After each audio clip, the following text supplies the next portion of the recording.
Let's have a look at some of the highlights, though, of the Australian Drivers' Championship Race 3. It was a pretty good start here. I thought for a moment we were probably going to go 3 wide. Have a look down the inside here. You saw Starzy just make sure he's got that third position. He definitely laid claim to that very early. Certainly did. Look at Crook. He'd already made up 4 or 5 positions by the exit of turn 2. This was the move for the lead. Crosland really caught Sterling napping, sent one to the inside, licked the stamp and absolutely sent it to the inside and made it stick. Further back though, it was a great battle for the tail end of the podium, but this was the cause of the safety car. Davey spinning around at the fast sweeper. Sadly for him, he could not get that Suzuki Hayabusa motor refired, and that resulted in the safety car. It was a brief one. It was quickly towed away, and we were back underway just a couple of moments later. It was exactly what Dean Crook wanted, though, in 7th position by that stage, and it had compacted the field, and he wanted to get on with it very, very quickly. This was Nico French, who took a massive bump there, just went over the ripple strip, dropped off onto the dirt, and then again he did a bit later on in the race when you can see Dean Crook was fighting out with him for the position. But Nico French, yeah, that's got to be hurting right now. There's going to be bruised for him, especially in the back.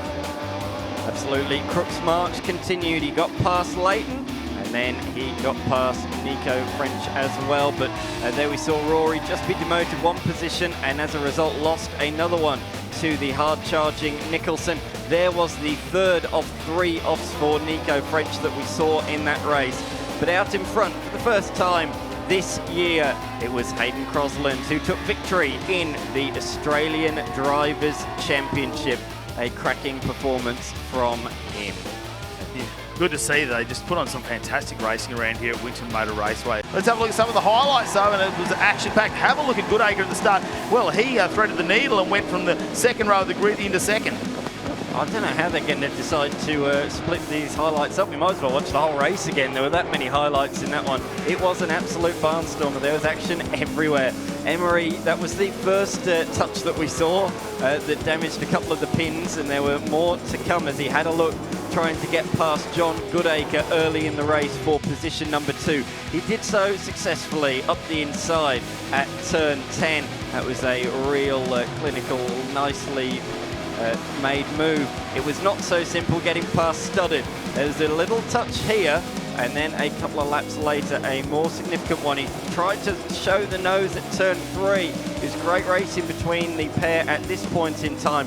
But then it was about now when the gloves came off. He went for a move up the inside, bang, off comes the bonnet, and that makes its way down towards the gravel trap. But the fight continued. Emery was looking right, looking left, and there was more contact on the run to turn 11. That's the one that did the split of damage for Emery, but more notably, it's the one that gave Studded the damage there that would eventually cause the puncture that we saw here that flew him off the track.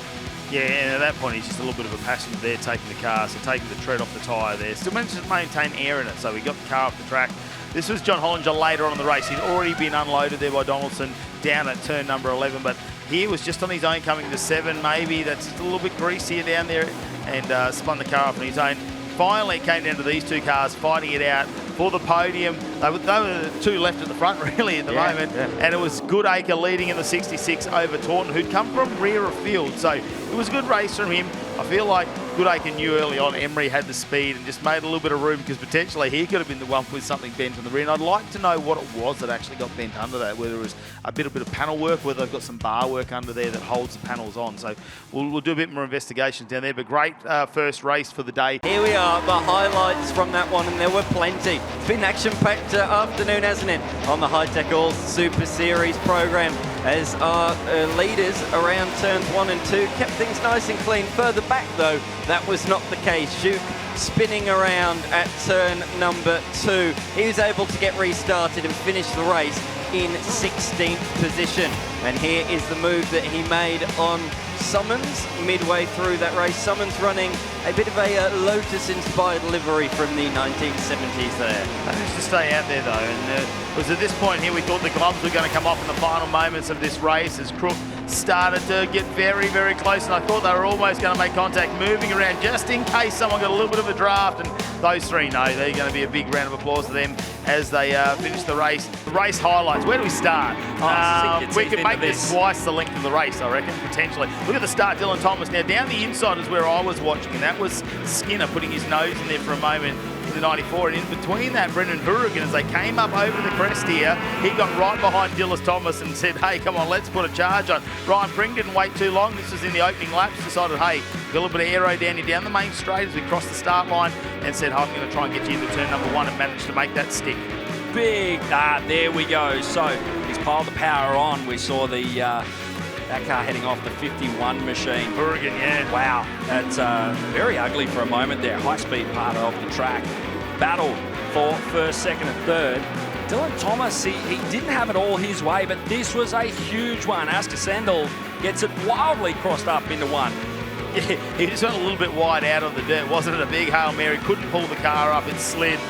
We saw Riley Skinner there go, you know what, I'll take my position back. Thanks very much. And that's going to be fine for me. Yeah, the number 5 machine, unfortunately, coming in guts are there between 1 and 2. Thomas drops a wheel out there. And the 68 machine, the CXC, looking good. He did fight back well, though. It took his opportunity, I think, for that second position there at the moment. It just wasn't enough time left in the race to try and fight back from that. It also gave an opportunity for Pring to have some fresh air, not worry about being defensive. And he made another assault on Hogan's lead. Unfortunately, at the end of the race, I think, probably just ran out of tyres. Car was getting a little bit warm, and Hogan managed to bring it home. But there was this final corner for a moment where Hogan slid the car coming into the corner. I thought, don't make a mistake. Pring might have you here, and have a look how close they were over the finish line. 0.3 of a second in between 1 and 2, and we only go a second back to Dylan Thomas. So those three dominating the legend cars here at the moment. There's your race highlights from race number 4. Yeah, Mark Bailey is probably one of them, and he'll come straight up in the race highlights as we check him out now. Again, Jared Hughes around the outside here at Big Domicile. That was always going to go toe-to-toe as they turn into turn number 1, but who's got the confidence on a cold tyre to try and turn it in? Diesel Thomas lost a bit of traction and gave Brad Carter the advantage, but here it is. Mark Bailey gets squeezed to the outside by Mark Crutcher, and the Jack's Tyres and Auto Entry somehow weaves his way through a pack of TA2 muscle cars and manages to go to the inside and back the car on without making contact. Could be more to this story with Laws and Diesel Thomas earlier in the race. Race Control wanted to see that a couple of times. The moment shown on our screens. Down the field now in 13th position. Off the track with James Simpson, and scooped up enough dirt and dust to say, we'll park this one. I reckon the engine temperatures might have been up to on the 2 car, having a flat battery at the start of the race. This was Webster making the move on Laws in the Ford Mustang. Oh, there's where the fire started for Hayden Jackson. We only saw the end result. And our hard-working volunteers in some really warm conditions trying to extinguish that with these dry outfield conditions. That brought the safety car out for the first of 2 occasions. A second time that was, in fact. This was Laws going off down the end of turn number 7 after grabbing the curb and looping the 29 and joining the track in front of Coulter, allowing Danny Reedy to move forward. Domicile sat back for a moment, then with a couple of laps to go, tried to chase down Jared Hughes. This was Gardner and Webster. So watch what happens to Webster. Is that a gear shift issue maybe on the way of the final turn? It's Gardner powered away to be 3rd. And Josh Thomas pickpocketing that 4th position, every point critical. And this is TFHI TA2 Muscle Cars, another victory and plenty of smiles from our race winner, Jared Hughes, as we take a look at the highlights of this first race of round 2 today. Down into turn number 1, it was 2 by 2 at the front, but 3 by 3 further back down the field. They all got through there unscathed. The top 2 pulled a little margin early on, and Kobe Williams went on the attack and took the lead in the early stages of the race. Fawcett, though, he responded. He came back through. It was a ding-dong, as it has been all weekend. This was the first of a couple of off-track excursions for Fitzgerald. He was followed soon after by the youngster Salvatore, who was keen to make up for lost ground and make his way back through Fraser High. We did see a fair bit of smoke from Lachlan Evanet, but he didn't make it to the end. He was involved in that collision late in the race, but how good was this in the mid-stage? Yeah, 4 cars scrapping through turn 5. This was Lowen finally getting down the inside. He must have been frustrated seeing that JCB car for so many laps. He would ultimately go on to finish in 4th position. But this was the moment of the race coming up, with Evanet looking to go down the inside of Fraser High. Ethan Fitzgerald, his second moment looping it. Just getting one wheel-width out on that marbles or the dirt was enough to send him around. Back up at the front though. These guys, you'd think they just ran their own series. There's no other cars around them. They've been so good to watch. And this, the big moment of the race. Evanet and Fraser High. Wheels tangled, damage to both those cars. And both parked on the side of the road. But out in front, Kobe Williams, another victory. 0.3 of a second. Ahead of Fawcett and Jamie Rowe finishing the top three. Let's have a look at some of the highlights though, Dan, and look, we're going to have to try and uncover this one. Look at Donaldson down the inside in the 111. I thought for sure he was going to miss this corner. Somehow he's pulled it up with only 1.5 wheels on the dirt, I think. I think he did balk pretty much the entire field behind him as a result, but he did make it stick. Good job from him, and he held on in the end to finish in that position. So great job from him. This was the awful contact between these two cars. Look at this.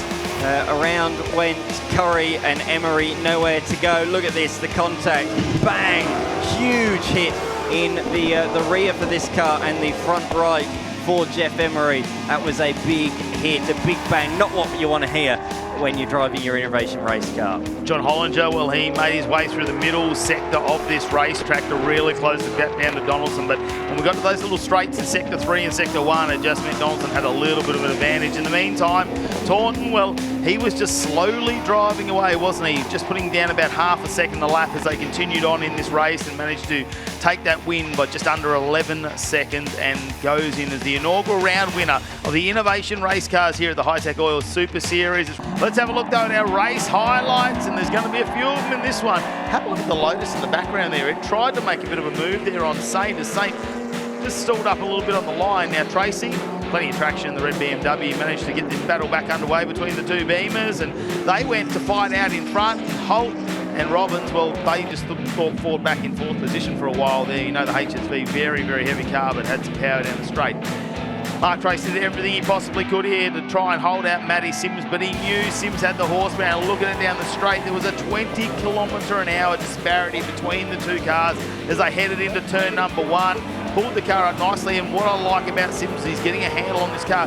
We didn't see the big brake lockups and things that we've seen in previous rounds. Yeah, you are correct. So I think he's only getting stronger at the moment. I think he had the car pace this weekend, but a couple of things didn't quite fall his way, as we said about the incident on the final lap in race 3 and the 5-second penalty in that one. But don't worry, he'll come out round 2 all guns blazing. As around the back section of the course, this was a brilliant battle between the HSV and the Lotus that went on for lap after lap. But after a little sideways moment for Holt out of turn 2, Robbins finally swung up the inside and took that position, and in the end caught up to third as well. So he took that position. Out in front, it was Sims that crossed the line first, but it was Tracy that takes the win with the 5-second penalty. As we check out some of the race highlights from the TFH Hire Legend Cars, Australia and Hogan, well, he managed to get into the first corner this time. He wasn't going to let Pring get that. I'll tell you what, Dylan Thomas, he's just slotted into third once again. Anything could happen there, but he's just keeping very cool, calm and collected. In the meantime, in the back, we can see that it was Riley Skinner really pushing and Tate following through at some stages. Hourigan was early on, went really hard, but backed off later on in the race in the 51, and we saw that incident.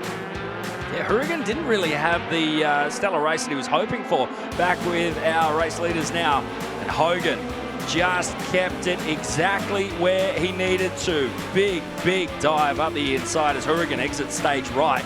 He's had a really tough time out there on turn 1. Yeah, very similar to what we saw in the earlier races where he just went off. Now, Ryan Pring, he challenged for the number 1 position a number of times, and you know, you sort of think that if potentially one of these opportunities had worked for him and he'd got by, maybe we would have seen a different result. But at this stage, he was chewing up a lot of tyre wear, and he was, and the car just slowed down after that. It gave an opportunity for Dylan Thomas to close down the gap, and then have a look at this perfect manoeuvre. Goes around the outside, but it sets him up on the inside for a run. Ryan Pring came around the outside and said, nope, I've got a little bit more left in me before I give up that position.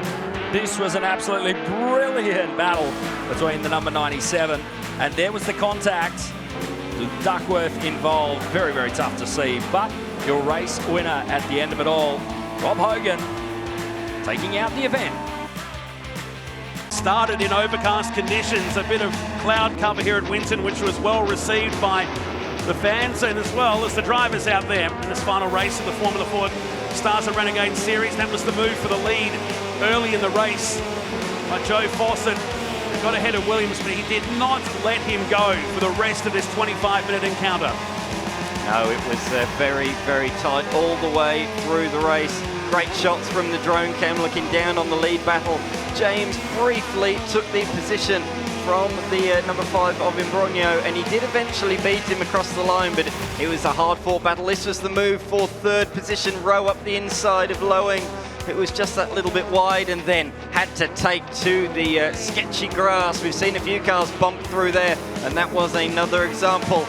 Tabitha got a little bit sideways out of turn 2 after taking the position from Johnson, but Johnson fought straight back. Fitzgerald tried to get involved as well, but in the end was unable to do so. Fraser High made a little bit of an error down at turn 3, and through went Imbrogno there as well. That was the mistake I just referred to for Tabitha Ambrose. She had a challenging weekend this weekend, but I'm sure she'll be looking forward to a bit of a reset when they head to Sydney Motorsport Park. Yep, mistake in the final race cost her a top 10 finish. While out in front, these two had 7 seconds on the field. They were just a different stratosphere this entire weekend, and Fawcett managed to hold on.